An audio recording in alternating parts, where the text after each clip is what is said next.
E aí, turma da estrada, dos olhos grudados no asfalto e da alma aventureira, aqui é o velho Trovão, seu parceiro de todas as boleias, direto da minha velha e boa Scania 113, a estradeira. Hoje eu vim descarregar um causo que, olha, vou te falar, fez meu coração dar um salto que nem bagre em corredeira. É daquelas histórias que fazem a gente gelar até os ossos e pensar, será que tudo que a gente vê na estrada é real mesmo ou tem um mistério por trás? Se eu não tivesse vivido cada detalhe, ia achar que era conto de bicho-papão, desses que a gente ouve em beira de fogueira no acampamento de peão. Mas foi real, meu amigo, real como o pó que levanta na estrada de terra e o frio da madrugada na serra. Minha vida sempre foi um rolo compressor em cima de 6 rodas, cortando esse Brasilzão de meu Deus. Já levei carga de tudo que é tipo, da cachaça de Minas Gerais ao café do Paraná, dos móveis de São Paulo aos peixes de Manaus. Conheço cada buraqueira, cada atalho, cada curva que pode te pregar uma peça. Já vi de tudo nesse mundão. Onça parda farejando na beira do rio no Pantanal, neblina que engole o caminhão na Serra do Mar e até uns vultos esquisitos que juro que vi em noite de lua cheia pelas cachoeiras da Chapada dos Guimarães em Mato Grosso, que pareciam coisa de outro mundo. Mas o que me aconteceu numa noite escura como breu, no meio do nada na BR-070, lá pelas bandas do interior de Goiás, foi algo que me marcou mais que cicatriz de briga de facão. Eu vinha de Cuiabá, capital do Mato Grosso, com um carregamento de soja para uma cooperativa em Rio Verde, em Goiás. A estradeira estava roncando macio, que era uma beleza, embalando o sono da gente. O rádio estava desligado, e eu ali, de boa, só ouvindo o barulho do motor e o meu pensamento voando longe. De repente, meu amigo, o silêncio da madrugada foi cortado por um som que me fez pisar no freio com tudo. Um choro. Fui chegando perto, diminuindo a velocidade, e o choro foi ficando mais nítido. Era um lamento abafado, quase um gemido, que parecia vir do acostamento no meio da escuridão. Mas que é isso? Pensei. Será que alguém se acidentou? Ou é bicho? Um animal ferido? Sou caminhoneiro, e a gente não deixa ninguém na mão na estrada, seja gente ou bicho. É a lei do trecho. A gente socorre primeiro, pergunta depois. Parei a estradeira um pouco mais à frente, no acostamento de terra batida. A fumaça do escapamento subiu, e o silêncio da madrugada foi quebrado só pelo barulho do motor da minha Scania. Desci da cabine com a lanterna na mão e o coração aos pulos. A escuridão era densa, só o feixe de luz da lanterna me guiava. Fui me aproximando do local de onde vinha o choro, pisando com cuidado na terra molhada do orvalho. O som se intensificava, e eu sentia um calafrio na espinha. Não era choro de bicho, era choro de gente. Um choro miúdo, de criança. Alô? Tem alguém aí? Precisa de ajuda? Eu disse, com a voz meio baixa para não assustar, mas com a lanterna apontada para o mato denso. O choro parou por um instante, e então recomeçou mais forte, acompanhado de um soluço. Fui seguindo o som, e o feixe de luz da lanterna revelou algo que me fez gelar até os ossos e prender a respiração. Não era um adulto. Era uma criança. Ela estava ali, encolhida no meio do mato, ao lado de um arbusto espinhoso sob a escuridão da noite e um frio de rachar. Parecia ter uns 3 ou 4 anos. Ela estava suja de terra e folhas, os cabelos bagunçados e os olhos, grandes e mareados de lágrimas, me fitaram com um pavor que me atingiu em cheio. Ela abraçava uma boneca de pano velha e rasgada, como se fosse seu único porto seguro no mundo. Mas que essa criança está fazendo aqui? Sozinha, no meio do nada, com esse frio? Pensei, meu coração apertado. Onde estão os pais dela? Aconteceu alguma coisa? Um acidente? Um abandono? Me abaixei devagar, tentando não assustá-la, com todo o cuidado que um velho lobo da estrada pode ter. Oi, pequena, tudo bem? Não precisa ter medo. Eu sou o Trovão, caminhoneiro. Posso te ajudar. Onde estão seus pais? Ela não respondeu, apenas me olhou, os olhos fixos em mim, e começou a tremer. Seus lábios se moveram, mas nenhum som saiu. Parecia estar em choque, ou com tanto medo que não conseguia falar. A decisão tinha que ser rápida. Não podia deixar uma criança sozinha ali, no meio da BR, com o perigo à espreita, seja ele animal, humano ou sobrenatural. Meu instinto de pai, de avô, de ser humano, falou mais alto que qualquer regra ou receio. Vem, pequena. Vem com o Trovão. Você vai ficar segura na cabine do meu caminhão. Lá é quentinho e tem cobertor, eu disse, estendendo a mão para ela, com um sorriso gentil e a voz mais calma que pude. Ela hesitou por um instante, olhando para a minha mão e depois para o mato escuro atrás dela. Parecia estar com medo de algo que eu não via, algo que se escondia nas sombras, mas a promessa de segurança e calor, e talvez a minha voz calma, a convenceram. Ela estendeu a mãozinha trêmula e segurou a minha. Sua mão era pequena e fria, e a boneca de pano estava molhada de lágrimas. Com muito cuidado, a peguei no colo. Ela era leve como uma pluma, e seu corpo tremia incontrolavelmente. A coloquei na boleia da estradeira, sentada no banco do passageiro, e a cobri com um cobertor que eu sempre tinha ali para emergências. Ela se encolheu, abraçando a boneca, e continuou me olhando com aqueles olhos grandes e assustados, que pareciam carregar um segredo antigo. Voltei para o volante, dei partida na Scania e a gente seguiu viagem. O silêncio voltou, mas agora não era um silêncio vazio. Era um silêncio carregado de uma energia estranha, quase elétrica, que parecia pulsar no ar, como se algo estivesse nos observando na escuridão. O motor da estradeira, antes tão familiar, parecia agora um som que me levava para outro lugar, para outro tempo. Liguei o farol alto, abrindo caminho na escuridão da mata. O GPS não pegava direito ali, a área era muito remota. Eu ia na base da intuição, do que o choro me guiou e do meu próprio pressentimento. A cada minuto a madrugada parecia mais densa, mais cheia de mistérios, e o frio entrava pela fresta da porta, arrepiando os cabelos da nuca.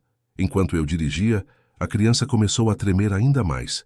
Seus olhos se arregalaram fixos em algo atrás de nós que eu não conseguia ver. Ela apontou para trás com o dedo trêmulo, e finalmente uma palavra saiu de seus lábios, num sussurro quase inaudível, mas que me fez gelar a alma e parar a respiração.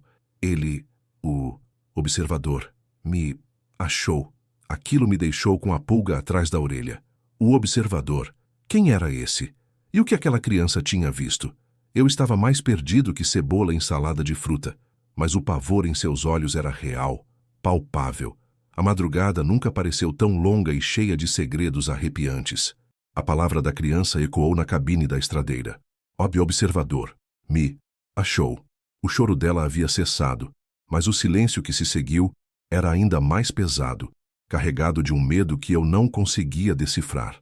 Ela estava ali, a pequena, encolhida no banco do passageiro, o ursinho velho no colo, os olhos arregalados de puro terror, fixos no retrovisor, para algo que eu não conseguia ver na escuridão da BR-070. Tentei acalmá-la, falando baixinho, como se estivesse conversando com um passarinho assustado. Não precisa ter medo, pequena. O trovão tá aqui. Ninguém vai te fazer mal. Quem é esse observador? O que aconteceu? Ela se encolheu ainda mais, abraçando o ursinho com força. Seus lábios tremiam, mas nenhuma palavra saía. Seu olhar, antes de pavor, agora se transformou em algo que me deu um calafrio na espinha. Ela me olhou com uma intensidade que parecia ver através de mim, como se me conhecesse de algum lugar, de algum tempo. E por um instante, o brilho nos olhos dela mudou, e uma voz que não era a dela, mas parecia vir de longe, ressoou na minha mente como um sussurro.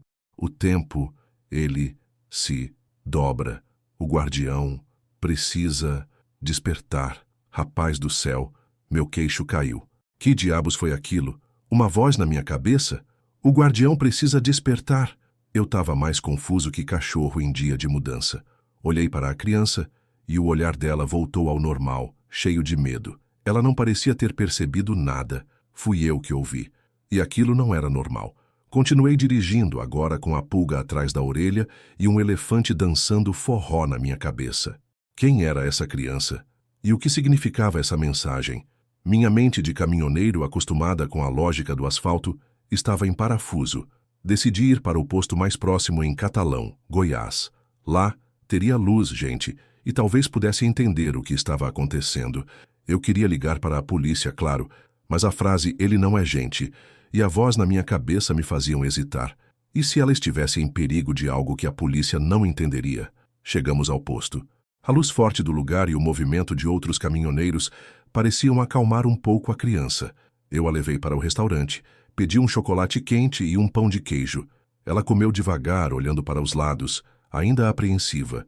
Tentei conversar com ela de novo de um jeito bem tranquilo. Qual é o seu nome, pequena? Onde você mora? Quem é sua família? Ela demorou um pouco, mas finalmente uma palavra saiu. Aura. Ela sussurrou. apontando para si mesma. Meu nome é Aura. Aura. Um nome bonito. Prazer, Aura, sou o Trovão. Você mora aqui perto, Aura? Ela balançou a cabeça, negando. Não, longe. O observador.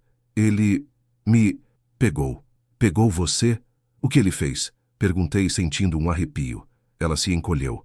Ele muda as coisas, o tempo. Ele quebra. Minha cabeça começou a doer. Ela falava de um jeito estranho, quase como se não entendesse o que dizia. Mudar as coisas? Quebrar o tempo? Aquilo não era coisa de criança. Era coisa de pesadelo. De repente ela me olhou de novo com aquele brilho estranho nos olhos, e a voz, aquela voz que não era dela, ressoou na minha mente, mais clara agora. O guardião está aqui. O véu se abre. Eu senti um formigamento nas mãos e um calor estranho no peito. Meu coração disparou. Olhei em volta, mas ninguém parecia ter percebido nada. Era só comigo. Levei Aura para a cabine da estradeira, dizendo que ela podia descansar enquanto eu abastecia. Precisava de um tempo para pensar. Sentei no banco do motorista e tentei entender o que estava acontecendo. A criança falava coisas sem sentido e eu estava ouvindo vozes na minha cabeça.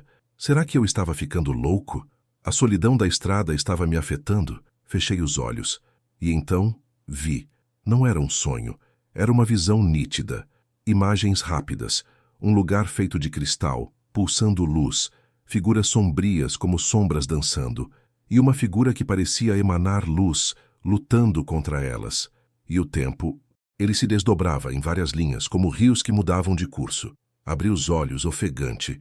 Aquilo não era um delírio, era real. A criança, a voz na minha cabeça, as visões. Tudo estava conectado. E eu, Zé Trovão, estava no meio disso. A frase, o guardião precisa despertar, martelava na minha mente. Seria eu? Eu era esse guardião? A curiosidade, misturada com um medo que eu nunca tinha sentido, me impulsionou. Eu precisava saber mais. Eu precisava entender quem era aquela criança, o que era o observador e por que eu estava envolvido nisso. Liguei para o meu velho amigo, professor Antônio, lá na Universidade de Goiás, em Goiânia. Ele era um pesquisador de folclore, lendas e coisas inexplicáveis. Ele sempre me deu umas dicas quando eu via coisa estranha na estrada. Contei a ele, por cima, que tinha achado uma criança estranha e que ela falava coisas sem sentido e que eu estava tendo umas visões. Não contei tudo, claro, ele ia me internar. Ele ouviu com atenção e disse: Zé, traga essa criança para cá. Há uns anos, ouvi falar de casos de crianças com sensibilidade temporal em regiões isoladas. Pode ser o que você está descrevendo. A palavra temporal me deu um arrepio. Ele estava no caminho certo. Eu não podia simplesmente entregar a criança. Eu precisava protegê-la, mas eu precisava de respostas. Decidi ir para Goiânia, não para o posto em Rio Verde, mas para a universidade. Eu sabia que estava me metendo numa encrenca, mas a curiosidade e a sensação de que essa criança precisava de mim eram maiores que qualquer medo. A estrada me chamava, mas agora não para levar carga, e sim para desvendar um mistério que mudaria a minha vida. A jornada para Goiânia, com Aura na cabine da estradeira, foi tensa. A cada quilômetro da BR-060, eu sentia a presença do observador como uma sombra se alongando atrás de nós. A criança, agora mais calada, olhava para a estrada com um misto de medo e uma estranha curiosidade, como se estivesse esperando por algo. As visões em minha mente se intensificavam, flashes de um lugar feito de cristal, de figuras lutando, de tempo se dobrando. A voz que não era dela me sussurrava: o guardião está perto. Chegamos à Universidade de Goiás. O professor Antônio me esperava, um senhor de uns 60 anos, cabelos grisalhos e óculos na ponta do nariz. Ele me olhou com uma curiosidade que me fez sentir um bicho raro. Apresentei Aura. Ele a examinou com cuidado, com uma delicadeza que me surpreendeu. Zé, essa criança tem uma aura energética muito peculiar, ele disse com a voz baixa. Ela é um fio do tempo. Ela está conectada a uma frequência que transcende nossa realidade. E você, meu amigo, você também está vibrando nessa frequência. Contei a ele sobre a voz na minha cabeça e as visões. Ele ouviu tudo com os olhos arregalados, fazendo anotações em um caderno velho. Isso é extraordinário, Zé. Você é um eletrotemporal, um canal. A criança aura é um fio que te conecta mais profundamente. Você tem o potencial de ser um guardião do tempo. Guardião do tempo, eu, o Zé Trovão? Parecia coisa de filme, mas a convicção do professor e as minhas próprias experiências me faziam acreditar. Ele me explicou que existiam seres que protegiam o fluxo temporal, os guardiões, e outros que buscavam distorcê-lo, os observadores. O observador que Aura mencionou era um desses. A Aura é uma criança especial, o professor continuou. Ela não é daqui. Ela foi projetada para o nosso tempo, para fugir de uma grande anomalia causada por um observador. Ela é um fragmento de um futuro distante, uma mensagem viva. E o choro que você ouviu, Zé, não era só dela. Era um chamado. O chamado do tempo para você. Ele me levou para uma sala secreta na universidade, cheia de equipamentos antigos e mapas astrológicos. Lá, no centro da sala, havia uma esfera de cristal pulsando suavemente, a mesma que eu vi nas minhas visões. Este é um cristal do tempo, Zé, o professor disse. Um artefato ancestral. Ele amplifica a percepção temporal. Você precisa se conectar a ele, e a aura vai te ajudar. A aura se aproximou do cristal, seus olhos brilhando com uma luz que não era dela. Ela tocou o cristal, e uma melodia suave começou a ressoar na sala. Não era uma música, mas um som que parecia vibrar nas minhas células, uma canção do universo. Toque o cristal, Zé, o professor me instruiu. Sinta a sua energia, deixe-se levar pelo fluxo. Eu toquei o cristal. A melodia se intensificou, e uma onda de energia me percorreu. Fechei os olhos, e então vi. Não era mais flashes, era uma imersão total. Eu estava no centro do fluxo temporal. Vi Cronos, o guardião da dissonância, como um ser de sombra, manipulando as linhas do tempo, criando distorções, causando caos. E vi Orion, um guardião de luz, lutando incansavelmente para manter o equilíbrio. E a aura, ela era uma parte de Orion, uma centelha de sua essência, enviada para o passado para me encontrar. Orion é um guardião poderoso, a voz na minha cabeça disse. Mas ele precisa de ajuda. Ele precisa do guardião latente. Ele precisa de você, Josué. Abri os olhos, ofegante. Eu era o Josué, o pantaneiro, aquele que havia resgatado Kairos. E Kairos, o guardião do equilíbrio temporal, era o Orion. E Aura era Lyra, a filha de Orion. Tudo se encaixava como um quebra-cabeça cósmico. As histórias se misturavam. O que você viu, Zé? O professor perguntou com os olhos arregalados. Eu vi tudo. O observador é Cronos, e o guardião é Orion, e a Aura, ela é a Lyra, filha de Orion. Eles são a mesma história. Eu estava em choque, mas a clareza era impressionante. O professor Antônio estava pálido. Duas linhas temporais se cruzando. Isso é algo que nunca vi. Você é um guardião, Zé. Um guardião que conecta dois destinos. E a Lyra, ela é o fio condutor. A missão era clara. Eu precisava ajudar Orion. E a Lyra era a chave para encontrá-lo. Eu era o elo entre as duas histórias, a ponte entre o passado e o futuro, a melodia que unia os guardiões. A revelação na sala secreta da Universidade de Goiânia me atingiu como um raio em céu aberto. Eu, Zé Trovão, o caminhoneiro que pensava conhecer cada palmo da BR-070, era, na verdade, um guardião latente, um elo entre duas linhas temporais que se cruzavam em mim. Aura, a criança que resgatei, era Lyra, filha de Orion, um guardião da luz que estava em apuros. E o observador, a sombra que a perseguia, era Cronos, o guardião da dissonância. Minha cabeça girava, mas a verdade, por mais absurda que fosse, ressoava em minha alma. Professor, como eu ajudo Orion? Como eu o encontro? Perguntei, sentindo uma urgência que me consumia. O cristal do tempo pulsava em minhas mãos, e a melodia da vida agora tinha um novo propósito. O professor Antônio, com a voz embargada pela emoção e pelo assombro, me explicou que Orion estava preso em uma dimensão temporal instável, um vazio cromático, causado pela interferência de Cronos. Para alcançá-lo, eu precisaria usar a ressonância da alma de Lyra e o cristal do tempo como um farol. Sua conexão com Lyra, Zé, é o fio que te guiará, o professor disse.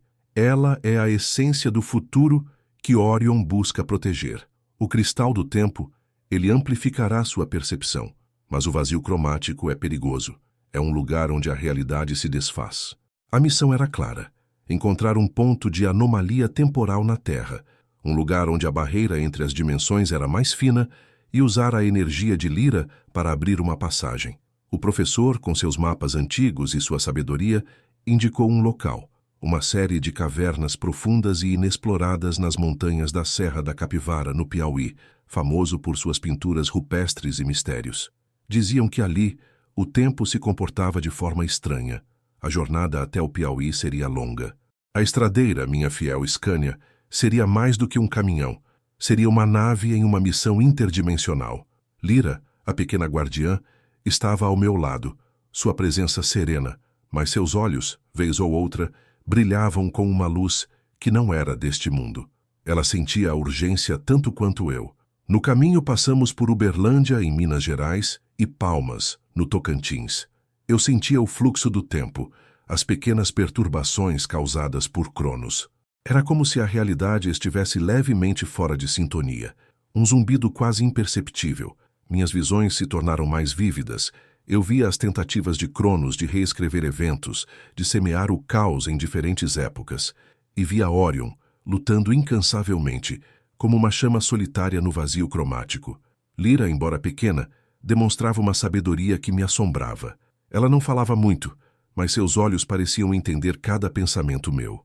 Às vezes ela apontava para algo na paisagem, e eu sentia uma onda de energia, um eco do tempo. Ela era um verdadeiro farol. Ele, perto. Lyra sussurrou um dia, enquanto a estradeira cortava a caatinga do Piauí. Eu senti a mesma presença fria e opressora de Cronos, que havia perseguido Lyra na BR-070. Ele nos encontrou. Kairos me ensinou a sentir essas dissonâncias. Era como uma nota desafinada em uma melodia. E a presença de Cronos era uma cacofonia em meu ser. Aceleramos a estradeira, tentando chegar ao nosso destino antes que ele nos alcançasse. O Mago das Sombras era implacável. Ele não desistia. Chegamos à Serra da Capivara no meio da noite. A paisagem era imponente, com formações rochosas gigantescas e cavernas que pareciam a boca de monstros. Lyra me guiou até a entrada de uma gruta mais escondida, onde a energia era mais intensa. É aqui, Zé. O portal, o vazio cromático, espera. Lyra disse, apontando para a escuridão da gruta. A atmosfera ali era pesada, carregada de uma energia que parecia antiga e poderosa. Eu senti um arrepio na espinha. Sabia que estávamos entrando em um domínio que não era deste mundo. Peguei a lanterna e a mochila com o cristal do tempo. Lyra segurou minha mão. Seus olhos brilhavam com uma determinação que me inspirou coragem. Ele está lá, Zé. Ele tentará nos impedir, mas nós somos mais fortes. O guardião, ele está esperando. Entramos na gruta. O túnel era estreito e escuro, com paredes rochosas que pareciam sussurrar segredos antigos. O silêncio era tão denso que parecia engolir os sons. Eu sentia o pulso do cristal do tempo em minha mão e a presença de Cronos cada vez mais próxima. A batalha final estava prestes a começar, e eu, o velho trovão, estava no meio dela. A câmara no coração da Serra da Capivara pulsava com uma energia que parecia antiga e primordial. Eu, Zé Trovão, estava ali, com Lyra ao meu lado, diante de um portal. O Mago das Sombras, ou Cronos, como Lyra o chamava, havia nos encontrado. Sua presença gélida era como uma sombra opressora, pairando sobre nós. O ar estava pesado, como se o próprio tempo estivesse prendendo a respiração. No centro da câmara havia um abismo, e dele emanava uma luz azul esverdeada, a mesma cor que eu vi no coração da cronologia em minhas visões. Era o portal para o vazio cromático, o lugar onde Orion estava preso. Ele está aqui, Zé. Lyra sussurrou apontando para as sombras no canto da câmara. Cronos. E ele surgiu. Uma figura alta e sombria que parecia feita de pura escuridão, com olhos vermelhos que brilhavam com ódio. A presença dele me causou um arrepio que percorreu a espinha. Ele não parecia ferido, mas sim imponente, com um poder que me fez sentir insignificante. Ora, ora, pequena guardiã. E o seu elo humano. Que patético. Acham que podem me deter? Eu sou o Senhor do Tempo, o moldador da realidade. A voz de Cronos era profunda, um eco que reverberava na câmara, fazendo as pedras tremerem. Sua tirania chegou ao fim, Cronos. Lyra respondeu. Sua voz, que antes era um sussurro, agora era firme e ressonante. Ela ergueu o cristal do tempo, que começou a brilhar intensamente em suas mãos pequenas. O tempo busca seu equilíbrio, e você é uma dissonância. Cronos riu, um som seco e sem humor. Equilíbrio? A ordem é tudo, e eu trarei a ordem definitiva. Ele estendeu a mão para o portal, e uma energia escura começou a emanar dele, tentando corromper a luz azul esverdeada do abismo. O portal começou a piscar, a vacilar. Ele está tentando fechar o portal, Zé, Lyra gritou. Ele quer manter Orion preso. Precisamos impedi-lo. Lyra avançou em direção a Cronos, sua figura brilhando com uma luz dourada intensa, como uma estrela cadente. Uma batalha de guardiões do tempo estava prestes a começar ali, no coração da Amazônia, com o destino da realidade em jogo. E eu, o velho trovão, o guardião latente, estava no meio dela. Cronos lutava com uma graça e uma força que eu nunca imaginei. Seus movimentos eram fluidos, sua energia dourada, poderosa, como um rio de luz que corria sem fim. Ele desviava dos ataques do mestre da dissonância com uma agilidade sobrenatural, e seus próprios golpes, embora não parecessem físicos, atingiam o mestre com uma força que o fazia recuar, quebrando sua aura de escuridão. Mas o mestre era implacável. Ele usava a própria energia da dissonância, distorcendo o ar, criando ilusões de tempo, tentando desorientar Lyra, jogando-a em armadilhas temporais complexas. Você é fraca, Lyra. Sua compaixão a torna vulnerável. O mestre da dissonância bradava, sua voz ressoando como um trovão que estremecia as montanhas e fazia a caverna vibrar. O tempo não precisa de emoções, precisa de ordem, da minha tirania. Lyra, com a voz firme, respondia: a ordem sem alma é tirania, mestre da dissonância. O tempo é vida. E a vida é emoção, é livre-arbítrio. É a essência da existência que você tenta destruir. Eu estava ali, parado, sentindo a energia da batalha me invadir, me consumir. Meus ossos doíam, minha cabeça zumbia. O ar estava pesado, como se 1000 atmosferas estivessem me esmagando, me puxando para o chão. Mas no meio daquela confusão, eu comecei a sentir algo diferente. Uma voz. Não a voz de Lyra ou do mestre da dissonância, mas uma voz mais antiga, mais profunda, que parecia vir do próprio coração da realidade. Uma melodia suave, um sussurro que me chamava, que me guiava para o centro da criação. Minhas visões se tornaram mais intensas. Eu não via apenas flashes. Eu estava dentro do fluxo do tempo, navegando por ele. Vi realidades se desdobrando, passados sendo reescritos, futuros se tornando incertos. Vi as escolhas do mestre da dissonância, as catástrofes que ele causou em outras linhas temporais, em sua busca por perfeição e controle absoluto. E vi Lyra incansável, lutando para manter o equilíbrio, para proteger a malha da realidade, uma verdadeira heroína cósmica. Eu percebi que a batalha de Lyra não era apenas uma luta física, era uma luta pela própria essência do tempo, pela liberdade das almas, pela verdade da existência. E eu, Josué, o pé na tábua, o oráculo latente, era parte disso. Minha alma, minha consciência, estavam se sintonizando com o coração da realidade, com a melodia que Lyra tanto protegia, a própria música do universo. Sinta o fluxo, Josué, Lyra gritou, desviando de um ataque do mestre da dissonância que por pouco não a atingiu num movimento ágil e elegante. Sinta o anel, ele te chama. Você é a chave, a peça que faltava. Eu fechei os olhos, concentrando-me na melodia que vinha do coração da realidade. A luz azul esverdeada começou a pulsar em minha mente, e eu senti uma força me invadir. Não era a força bruta de um caminhoneiro. Era uma força cósmica, uma conexão com o próprio tempo, com a própria criação, com a fonte da existência. Abri os olhos. Minhas mãos brilhavam com a mesma luz azul esverdeada do coração da realidade. Eu estendi minhas mãos em direção ao centro da câmara e uma onda de energia se formou, uma onda de harmonia pura que se chocou contra o mestre da dissonância, com uma força avassaladora que fez o ar tremer. Ele foi pego de surpresa, cambaleando. A onda de energia o atingiu em cheio, fazendo-o vacilar. Sua forma sombria se distorceu, e ele soltou um grito de dor, um som que parecia rasgar o próprio tempo, uma dissonância horrível que perfurava a alma. O quê? Impossível. Um humano. Como ousa? O mestre da dissonância bradou, seus olhos vermelhos fixos em mim, cheios de ódio e incredulidade, sem compreender o que estava acontecendo. Lira me olhou com um sorriso de satisfação e orgulho. Você despertou, Josué. Sua alma foi ativada. Você é um oráculo agora. A harmonia o escolheu como seu campeão. Eu senti o poder fluir em minhas veias, uma energia que me preencheu de uma força que eu nunca soube que possuía. A dor, o medo, tudo desapareceu. Eu era um oráculo do tempo, o pé na tábua, e estava ali para proteger o fluxo, para manter a ordem, para restaurar a harmonia.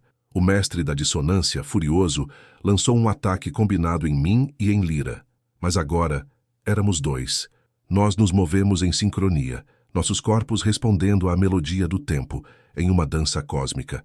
Eu lançava ondas de energia, Lira criava barreiras e desviava de seus ataques com maestria. A batalha se intensificou, mas agora a balança estava mudando, pendendo para o lado da luz, para o lado da ordem. O mestre da dissonância estava ficando mais fraco. Sua energia sombria vacilava. Ele estava perdendo o controle, perdendo a batalha, perdendo a essência. Eu não vou permitir. Eu sou o mestre do tempo. Eu sou a ordem absoluta. Ele gritou desesperado, com a voz cheia de ódio e fúria, um último lamento. Lira me olhou. Agora, Josué, o momento é este. Conecte-se ao anel. Reative-o. Harmonize o fluxo. É a sua chance de selar o destino. Corri para o coração da realidade. Coloquei minhas mãos na superfície de cristal. Senti a energia do anel me invadir, me conectar a todas as eras, a todos os momentos, a toda a existência. Eu era o anel. O tempo era eu. Eu era a própria melodia do universo, a essência da criação. Com toda a minha força, e com a melodia que vinha da minha alma de oráculo, eu gritei: que o tempo flua, que a harmonia prevaleça, que a ordem se restaure, que a luz brilhe e a existência seja eterna. Uma luz branca e ofuscante explodiu do coração da realidade, preenchendo a câmara com um brilho que parecia vir da própria criação, a luz primordial. A energia era tão pura e intensa que me fez fechar os olhos, e quando os abri, o mestre da dissonância não estava mais lá. Ele tinha sido banido, levado para um lugar onde sua dissonância não poderia mais corromper o fluxo, para o vazio eterno, para o não-tempo. Lira veio até mim, sorrindo. Você conseguiu, Josué. Você reativou o coração. O equilíbrio está restaurado. A sinfonia está completa. Você é um verdadeiro oráculo. Eu senti uma paz profunda me invadir. A missão estava cumprida. A realidade estava a salvo. E eu, Josué, o pé na tábua, era um guardião do tempo. Minha vida nunca mais seria a mesma. A estrada, agora, tinha um propósito muito maior do que carregar mercadorias. A luz do coração da realidade pulsava suavemente, preenchendo a câmara com uma energia de paz e equilíbrio, uma melodia silenciosa e perfeita. Lira estava ao meu lado, seus olhos brilhando com uma sabedoria milenar, um brilho de 1000 estrelas. Eu sentia o poder fluindo em minhas veias. A conexão com o tempo era palpável, como se eu pudesse tocar as eras, os passados e os futuros. Eu era o Josué, o pé na tábua, mas também um oráculo do tempo. Minha vida, antes tão simples e linear, agora era uma sinfonia de possibilidades infinitas, um épico a ser vivido. A ameaça do mestre da dissonância foi neutralizada, Josué. Lira disse, sua voz ecoando suavemente na câmara. Ele está banido para as bordas do não-tempo, para o vazio, onde sua dissonância não pode mais afetar a realidade principal. Mas a sua jornada, meu jovem oráculo, apenas começou. Ela me explicou que minha missão agora era continuar a sentir os fluxos do tempo, a identificar as pequenas perturbações, os nós na cronologia que pudessem indicar a presença de outras forças tentando desequilibrar a balança. Lira não poderia estar em todos os lugares ao mesmo tempo, nem seus irmãos guardiões. Eu seria seus olhos, seus ouvidos, sua sentinela na linha do tempo. Você voltará para a sua estrada, Josué, para a sua velha guerreira. A rotina será a mesma, mas seu propósito será grandioso. Você será um oráculo disfarçado, um protetor do fluxo. Sua vida normal será sua camuflagem perfeita, seu disfarce mais eficaz. Eu sorri. A ideia de ser um oráculo disfarçado me parecia uma aventura e tanto. Eu, o caminhoneiro que salvava o tempo, isso era algo que nem em sonho eu imaginaria. E como eu vou saber o que fazer, Lyra? Como eu vou identificar essas perturbações? Como vou encontrar esses nós na tapeçaria temporal? Ela tocou minha testa. Senti uma energia suave me invadir, se misturando à minha própria essência. Sua percepção temporal, Josué, será seu guia. Você sentirá as dissonâncias, os ecos do passado que não deveriam estar ali, os sussurros de futuros que não deveriam acontecer. E quando a perturbação for grande, você sentirá um chamado. Um chamado para agir, para intervir, para restaurar a ordem. Ela me deu um pequeno amuleto feito de um material que parecia rocha, mas que brilhava com uma luz tênue, quase imperceptível. Este amuleto é um comunicador. Quando a urgência for extrema, ele vibrará e aquecerá em sua mão como um coração batendo. E eu virei. Ou outros guardiões do orbe. Você não estará sozinho, Josué. Nunca. Saímos da gruta quando o sol já estava alto, iluminando a Serra da Mantiqueira com seu brilho dourado e quente. A velha guerreira estava lá, me esperando, fiel como sempre, reluzindo sob o sol da manhã. Lyra e eu subimos na cabine. Minha jornada aqui terminou, Josué, Lyra disse, enquanto eu dava partida na Mercedes. Eu preciso ir para outros pontos de alinhamento, fortalecer a malha da realidade que foi abalada. Mas nossos caminhos se cruzarão novamente, em algum ponto do fluxo. Eu acenei com a cabeça. Era um adeus, mas não um adeus final. Era uma promessa de reencontro. Ela desceu do caminhão, deu um último sorriso e, diante dos meus olhos, seu corpo começou a brilhar com uma luz dourada intensa que parecia absorver a luz do sol. Ela se desintegrou no ar, como poeira de estrela levada pelo vento, e sumiu sem deixar rastros, como se nunca tivesse existido ali. Lyra, a guardiã do orbe, tinha ido para sua próxima missão, protegendo o universo. Eu estava ali, sozinho de novo, na cabine da velha guerreira. A carga de frutas me esperava. O destino, o Ceasa de São Paulo. A estrada, a mesma BR-153. Mas eu não era mais o mesmo Josué. Eu era Josué, o pé na tábua. E agora eu era um oráculo do tempo. Minha vida tinha mudado para sempre. Cada quilômetro, cada paisagem, cada rosto na estrada, agora tinha um novo significado, uma nova camada de realidade. Eu não era apenas um caminhoneiro. Eu era um protetor invisível, uma sentinela do tempo, um elo crucial na balança da realidade, um guerreiro cósmico disfarçado de homem comum. O ronco do motor da velha guerreira não era mais apenas o som do meu trabalho. Era o hino da minha nova missão, a melodia do meu propósito, o canto da existência. E assim a velha guerreira seguiu seu rumo, cortando o interior de São Paulo, levando não apenas frutas, mas um segredo que mudou a vida do seu motorista para sempre. A estrada era infinita, e minha jornada, a de um oráculo do tempo, apenas começou. A vida é cheia de surpresas, meu amigo, e às vezes o maior segredo está escondido bem na sua frente, esperando para ser revelado por um simples ato de bondade, por um clarão na madrugada. E aí, gostou dessa história de arrepiar? Se você curtiu a jornada do pé na tábua e quer ver mais causos como esse, cheios de mistério, aventura e reviravoltas que só a estrada e o tempo podem trazer, deixe um comentário me contando o que achou. E o mais importante, se inscreva no canal e ative o sininho para não perder nenhum vídeo novo do Pé na Tábua, o Oráculo do Tempo. Um abraço apertado do seu amigo e até a próxima viagem.